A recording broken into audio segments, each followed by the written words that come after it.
Present by Manish Lal entertainment. जिंदाबाद जिंदाबाद जिंदाबाद जीतता भाई जीतता बैगन छाप जीतता। आपका नेता कैसा हो रंजन भैया जैसा हो पूर्वा पछुआ बहता इहे लगवा कहता। जीतता भाई जीतता बैगन छाप जीतता। बैगन हनी सानी उठल बा तोहरो ला भरवा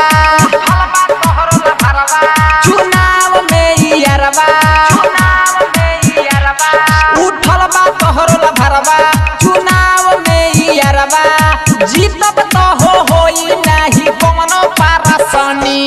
हमरे के भोटवा दी हो रानी बैगन हनी सानी। हमरे के भोटवा दी हो रानी बैगन हनी सानी। हमरे के भोटवा दी हो रानी बैगन हनी सानी।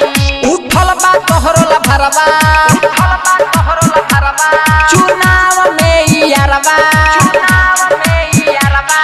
उठल बा तोहरो ला भरवा जीतब तो होई नहीं कमनो पारसनी। हमरे के भोटवा दी हो रानी बैगन हनी सानी। हमरे के भोटवा दी हो रानी बैगन हनी सानी। Mix by Saroj recording studio Mirganj. हमरे के भोटवा दी हो रानी बैगन हनी सानी।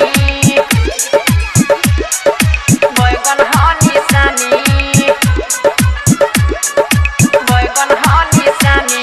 ओही पजा के हिलई हो अंगूठा से तू दबई हो ना करी हो लाज शरम नाही हो तू लजई हो ना करी हो लाज शरम नाही हो तू लजई हो।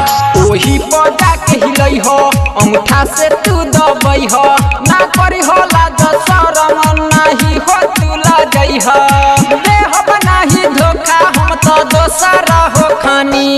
हमरे के भोटवा दी हो रानी बैगन हनी सानी।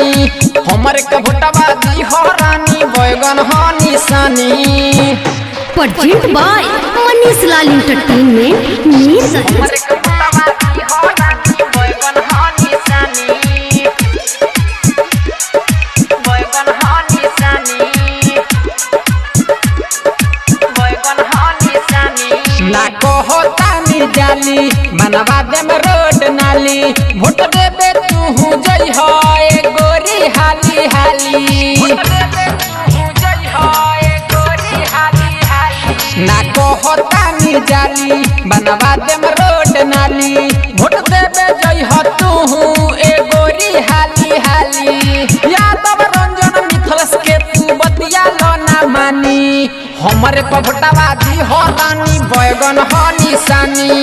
हमरे पे भोटवा दी हो रानी बैगन हनी सानी। मार दी हो बैगन।